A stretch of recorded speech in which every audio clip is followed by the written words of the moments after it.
Happy Friday. Y'all know what that means. I will be recapping Real Housewives of Orange County, Season 19, Episode 9. Y'all, it's a doozy. I didn't even want to watch this anymore, especially after last week's most ridiculous episode ever. But here we are. I'm trying to stay faithful, but it's getting really, really hard. Really hard, especially when Tamara started to make sense at the end of this. So yeah, it's getting hard, but let me do my disclaimer. This is an edited show. My opinions are based on an edited show. I do not know these people, and everything I say is alleged. All right, let's jump into it. Also, if you like my videos, please make sure you like and subscribe so that way you don't miss one. Would really appreciate it. All right, so we have just like a little bit of the wrap up from this lie detector test party. I'm not even going to call it a Persian New Year party because I'm not really understanding why Emily took the opportunity to have a lie detector test party and showcase it as a Persian New Year party. I think that was wrong because you could have celebrated the culture. You could have educated people on the culture, but instead you took the opportunity to put somebody under a bus. And anyway, that's just not cool. Not cool, Emily. So anyway, we start out with the wrap up from that party. And Katie was not the only one to fail questions on this lie detector test. And we're harping on Katie failing, but let's not forget, one, we saw Gretchen on TV admitting that she went to the hospital, yet she passed that question. And then Heather failed the question on if she called the paparazzi, but nobody wants to look at that. They're just saying Katie failed, Katie failed, Katie failed. Well, if that's the case, then other people failed too, and why are we not harping on that? And we know that these are entertainment polygraph people. We've seen them on other shows. You can look at their website. Katie actually brings the receipts from their website. And then Gretchen keeps saying that she misspoke about going to the hospital. Okay, we'll get there a little bit later, but that's not something that you misspeak on. And they keep playing the tape over and over again, Gretchen, where you said it. So why are we pretending that you didn't say that, or I misspoke, or I didn't go to the hospital, but you said that you did? So which is it? And I really hope that they bring this up. I mean, I'm sure they will. They'll bring it up at the reunion, but I really hope that Andy holds her accountable to you literally said this on camera. And I hope other people hold her accountable too. So anyway, we get past the ending of this party. Katie naturally is upset, and I'm starting to get a little bit upset about it too. I know that we are watching a show that is based on drama and is based on, the frivolous things, but I don't think the viewers want to watch a complete takedown and gang up on literally one person who has no allies. And now it's flipping on the rest of the cast because you guys are grown 40, 50, almost 60-year-old women that are bullying one person. And I don't think anybody wants to watch that. I know I don't. And I think the consensus, even on social media, is it's backfiring on them. But we hop to Emily and Gretchen and them going to get testosterone shots. Fine, whatever. And now they're basically Emily's basically besties with Gretchen.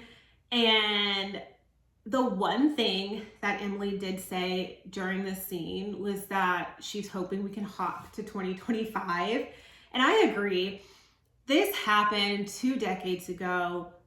Like I've said previously, most of the cast was not even the cast during this time. And we're harping on something so old that's resurfaced. And I feel like Tamra did partially like resurface this issue, and I'm not understanding why, because this directly would impact her because she was the one who did it. So I know Gretchen had told Katie, and Katie told the blogger, and all of these things, but it's getting so out of control. I actually don't even know how this got started, but it's getting exhausting. So that's what Emily and Gretchen are talking about, that this happened at her Persian New Year party. And I'm like, girl, can we just call it the lie detector test party that you ambushed Katie with? Because that's essentially what it was. But we flipped scenes because there wasn't really anything too interesting there. I don't need to see people getting shots in the behind on TV. I could have done without that. But we switched to Jen's fall from grace. I really liked Jen. Liked in the past tense. I really liked Jen. I thought she was a little bit of a breath of fresh air. She was light. She was funny. There was nothing really too heavy about her storylines that she brought upon herself. Obviously, when Tamra tried to make Ryan a storyline last season. But I really liked her. I thought she was sweet and endearing. There was something honest about her. But when Jen and Katie meet up for coffee, Jen lost me. I've always liked her up until this point, and Katie brings proof that these polygraph people were fake. They're for entertainment. I mean, there's multiple other shows where I've seen them on. And now I think it's funny that the male that like either runs the company or is one of the polygraph testers wants to be blurred out or didn't want to be shown during the polygraph test now all of a sudden. But we've definitely seen him before, and it's definitely the same person. So we know who it is, right? Like I've seen shows on like Marriage Boot Camp and other reality shows where they've been on, and pause, because Gretchen had said that she had never taken a lie detector test before, and her and Slade were on Marriage Boot Camp. And I watched that season, but I guess I just forgot, and I just didn't tie two and two together, that she had taken this polygraph test before, and I'm pretty sure it was with the same people. So I'm just going to leave that there. So she has taken a polygraph test before. Katie shows up to meet with Jen over these receipts, and Jen completely dismisses it. And she's like, but you lied on every question. And I'm like, Jen, Heather lied too, and no one's holding her accountable at all. And Gretchen lied too. I am assuming maybe Jen obviously hasn't seen the playback at the time that they were filming to know that Gretchen had lied about going to the hospital. But it's not that far-fetched in Orange County to have fake people doing fake things. It's not the worst thing. And now Jen is like, I don't know where my friendship stands with you. And then also, I don't think it helped too at the lie detector test party, which is what I'm going to call it, that Jen, they were saying like, oh, Jen, I forget, I think it was Shannon, I don't remember, said, well, if you still want to be friends with her, like, we understand. And then Gina piped in and she goes, no, we don't. Like, I won't be friends with you if you're friends with her. So then Jen also is put in this position to where she's like, okay, do I stay friends with Katie and lose everybody else? Or do I ditch Katie and be friends with all of these other people? And I don't think that's the right position to put her in. We're all grown women. You can be friends with who you want to. But I also think that Jen did not have a backbone in this moment.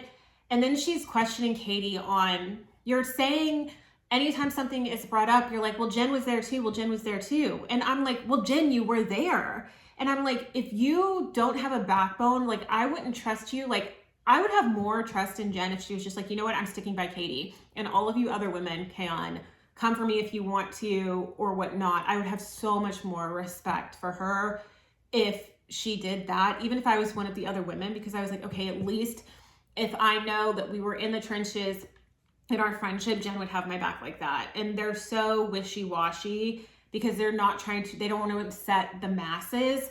But now in this situation, it's not just the masses, it's literally everyone against Katie. And they leave that coffee date or whatever and basically sever their friendship, which is kind of sad because Jen, you were there, you know what happened and you are choosing to be on the Matt side. And I lost the respect for you and I don't like you anymore. Maybe it'll change. I don't know. I just thought that was pretty sad just to watch the dissolvement of their friendship, because it seemed like they had a really genuine friendship. I think there were things off camera that we didn't see as well. So that part was a little sad. I felt sad for Katie in that moment. And it's always just these scenes where Katie's walking away either crying or very like somber. And I'm like, ugh, the heart in me is like, okay, you really can't hate somebody when everybody is kicking them while they're down. But we flip to Gina. And Gina honestly was the only one who actually had somewhat of a storyline like outside of this whole Katie drama. And I know people are going to argue with me and say that Emily did too, but we will get there in a minute. So Gina goes to her ex-husband's house and his new wife, not new, I don't know how long they've been married, his wife answers the door and Matt had a heart attack, which to me was just a little bit surprising because he's not that old. I think he's barely 40 and he seems like he's in good shape and good health, but Gina says that like you need to eat better and stuff like that. So maybe he just is one of those people that can eat whatever and still looks good. But it was honestly really sad. I'm glad that Gina and Britt, his wife, have a really good relationship. I think it's just helpful for everyone involved, but I also do think it's sad because Gina can see, like Gina didn't want her marriage to end, right? Matt cheated on her and then they had the whole DV situation and it just spiraled from there. And now you're like going to your ex-husband's house and you're like, this could have been us still together. This is just my own personal opinion. I can't imagine if my husband and I got divorced and I'm like watching him now moving on and somebody else is caring for him and somebody else is taking him to the hospital and helping raise our children. And that just to me would be so sad to watch. And maybe Gina has moved on truly, but that just came to my mind when this situation is sad. Not his life is basically, he almost died. Quite literally, they said he had 100% blockage. That's so scary. And kudos though to Britt for getting him to the hospital quickly. And he got the stent put in and he is on the mend. And I know that has to be hard for all parties involved. Of course, his wife and then the kids that they have together. Because you don't, like Gina said, I do not want to have that conversation with my kids that their fathers passed away. And my heart just broke for her in that moment. But it also brings up the fact that Gina doesn't have a good co-parenting relationship with Travis's ex, and she gets really emotional talking about how if something happened to him, one, she has zero rights if anything were to happen to him. And then two, they have younger kids and her stepkids are almost the same age as her kids. So she would have no rights or anything to her. I mean, I guess they're not technically stepkids, but to her they are. And so I feel for her in that moment as somebody who has stepkids and I don't have my own biological kids though. So I can see how that would be concerning for her. You have no rights over anything. And you're also like high and dry if something happens to Travis. So that to me was a good scene to kind of like have in this moment between all the chaos and the drama. And I think it was the only moment where I felt was like real and enduring this whole episode. So, definitely hope that Matt is on like full recovery mode and is doing so much better. And I wish him and his wife and Gina and their children all the best with that, because that is so scary.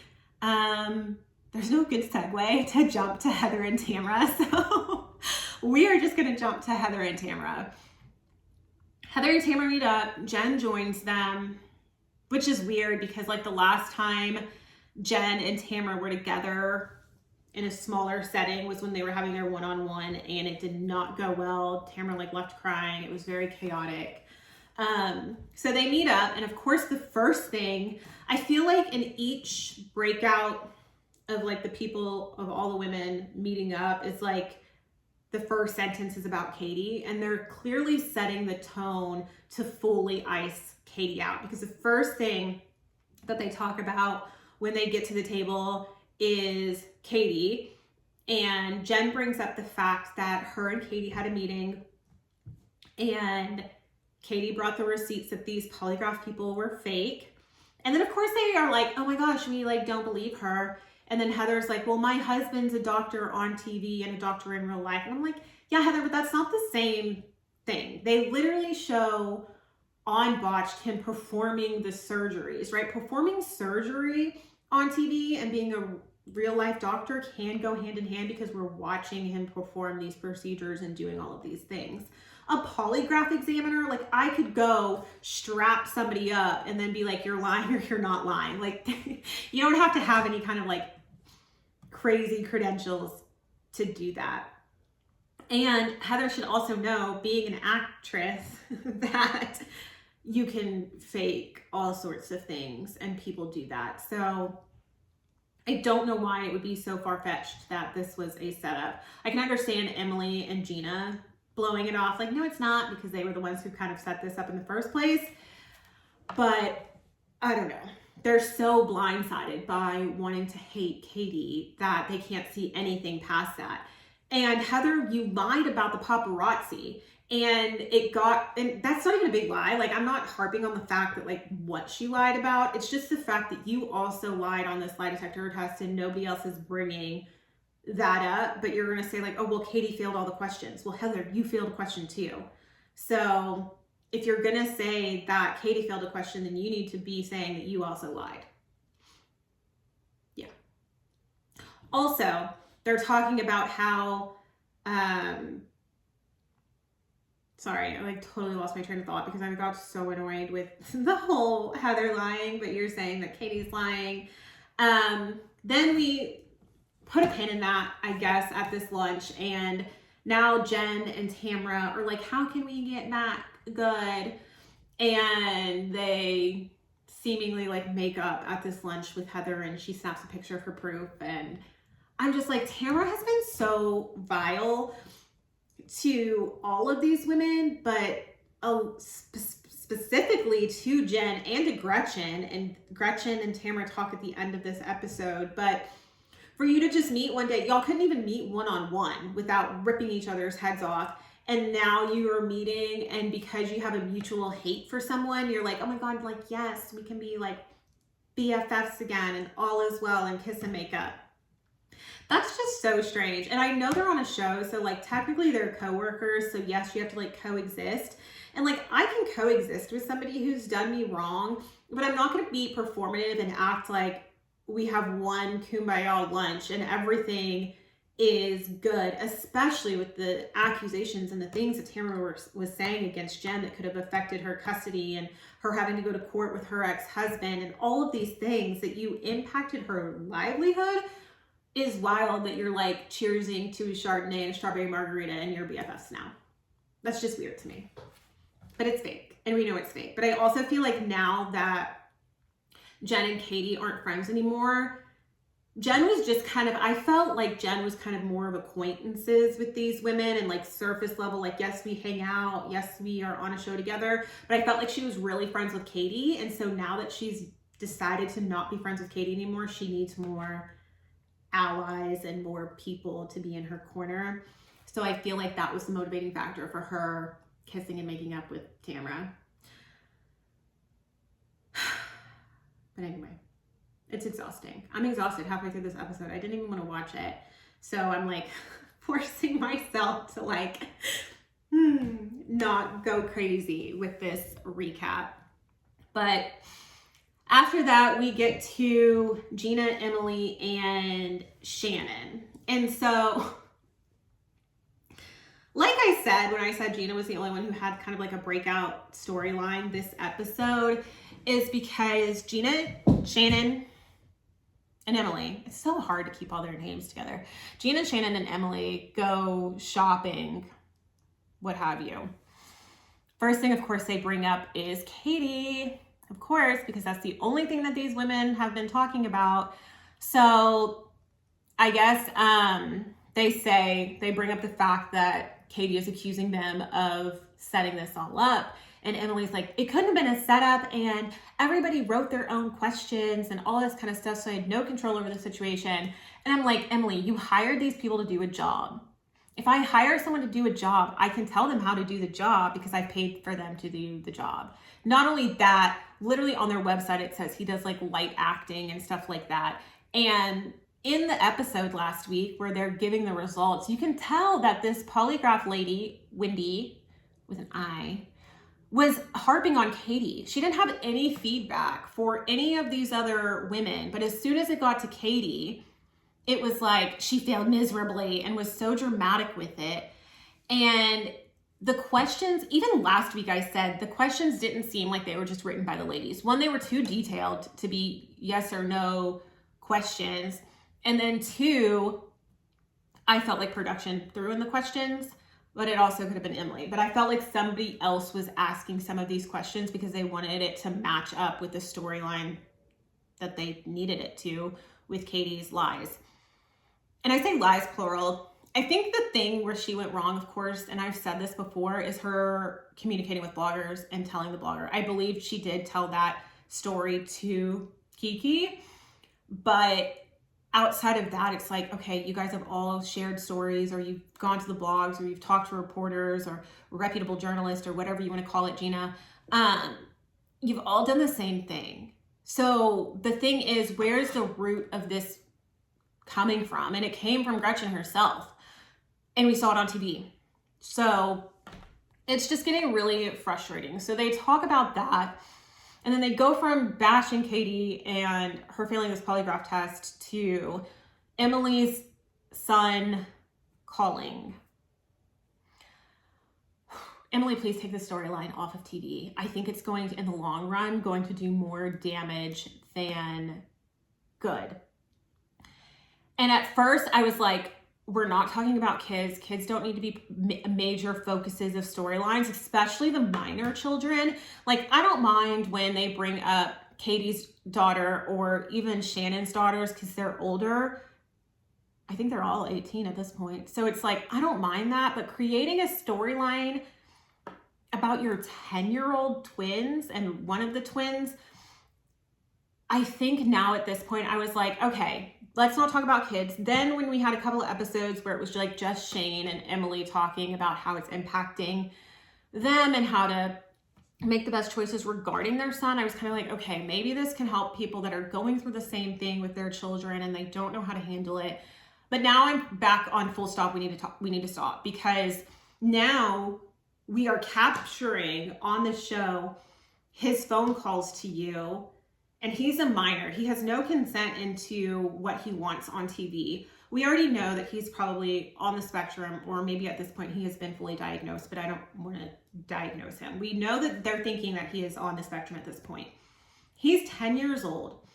I feel like when you are putting this on TV, eventually he's going to get older. He's also going to see how it's impacting you and Shane's marriage and probably feel some kind of guilt for that. I mean, there were things that I did as a child, and I know it impacted my parents, and they had to work through things with like how they parented or how they did things. And I wasn't on the spectrum. I didn't have anything like that. I just gave them a lot of grief.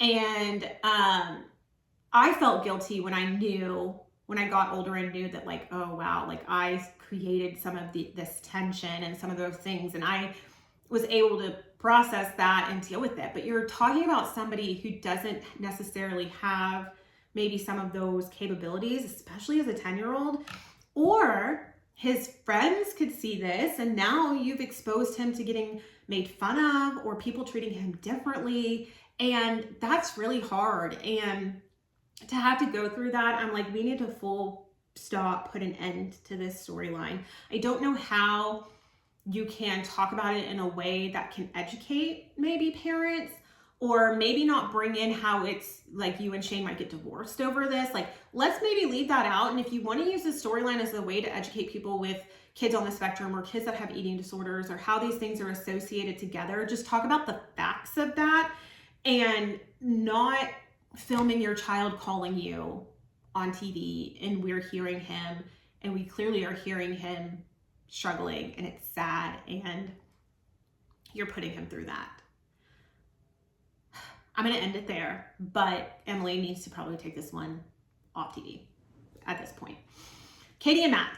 So Katie and Matt have a sit down and they're talking about all of this drama.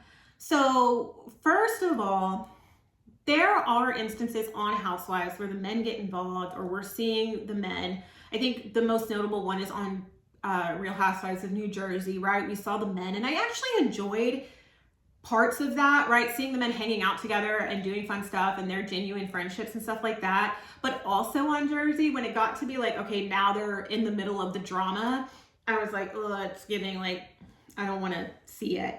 And that's kind of where I am with this storyline too.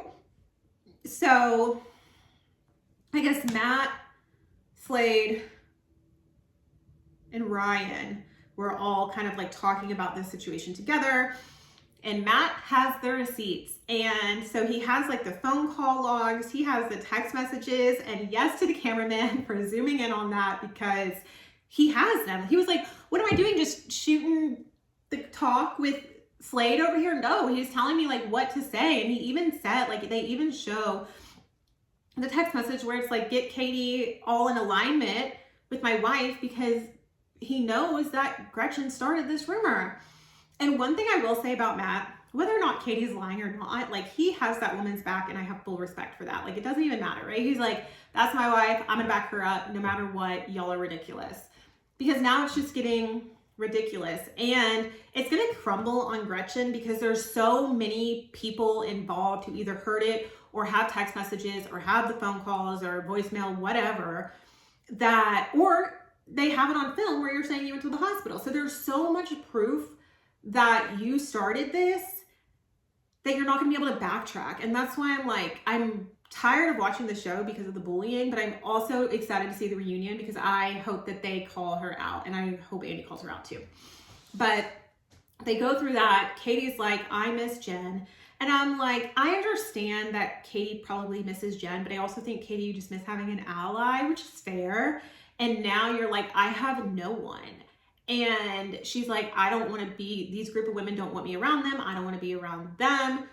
And I get it. It's hard. It's hard to go into a room when nobody likes you, right? You can't even be off in the corner with the one person that does at this point. So I could see her, you know, and they're kind of icing her out this season anyway. And production is also icing her out. She doesn't end up going on the trip. So it's getting really hard to watch. And then they don't invite her to the beach day. So when they don't invite her to the beach day, they are acting like this is middle school. And it's like, well, you're not invited to my party. Y'all, this is bullying. This is full bullying. And whether you want to justify it with her lying, then you're going to have to justify everybody else on the cast lying about things, because this isn't fair to have one person iced out. And you, all of you women on this show, have made me go from not liking Katie at the beginning of this season to being like, oh my gosh, Katie, I want to be your friend because this is just so sad. And we know that Katie's done things wrong, but everybody else has done things wrong on this cast, and most of y'all worse. A lot of y'all a lot worse with what you've said about each other or done to each other, or scandals that you've had. And now all of a sudden it's Katie told a blogger and now we can't be friends with her. It's exhausting. So they go to the beach and they have this little party. They play volleyball. Y'all, Shannon has disheveled at literally everything she does. Like, is she like really this clumsy and ditzy? Like, I think she is, because we see it all the time. So they play volleyball and then they gather around this little table, and I think it's Jen's party. Yeah, Jen has croissants. I'm like, really? Is that all the food that you have? But not Gina talking about that Jen is on a budget. Gina, I would have left that line out of your confessional because, well, you know, you can't come for somebody. Well, Gina, I would have left that one out. So they're all talking about, they start talking about their kids, and Heather's saying that her daughter got accepted into all these schools, including Yale. Woo, woo, woo. Great for her. Love that. Tamara's daughter has her first boyfriend. Okay. And then Shannon says that her daughter got dumped. And it's not funny, but I think it was just like the theme of people were like bragging about their kids, and Shannon's over here like, well, Sophie got dumped. And so then she says that Sophie's going to be coming into town. So she's actually meets them there at the beach. And say what you will about Shannon, I do think she's a really good mom. I think it just goes to show that even when all goes wrong in her kids' lives, they want to come back to their mom. And I get that. And I think that's really sweet.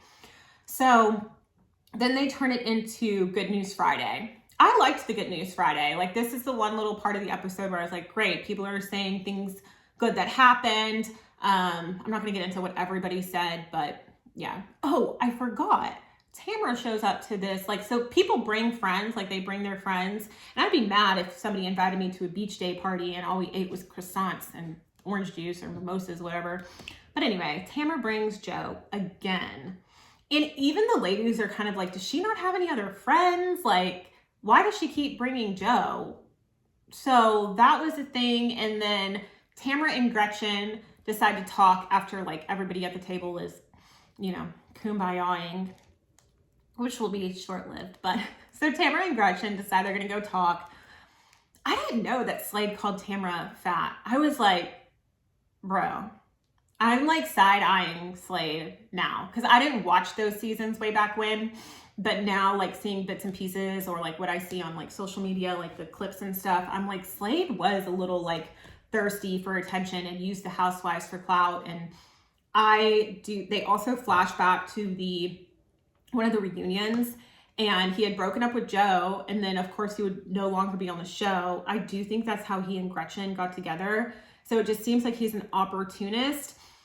And then Gretchen and Tamara try and like talk it out. Finally, Gretchen says she's sorry for reaching out to Tamara's daughter. She just commented on one of her posts, whatever. And then Gretchen says that Tamara stopped Slade from getting work. No, Gretchen, Slade stopped Slade from getting work because he never wanted to work in the first place.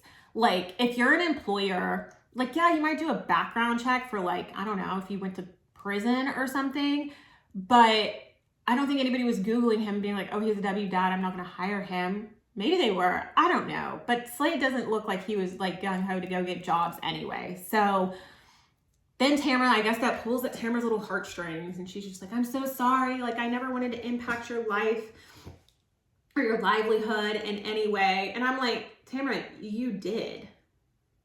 And Gretchen did back. So like, you guys both did it. And in a normal scenario, if somebody did those things to anyone else, like me or you or whatever, we just wouldn't talk to them again.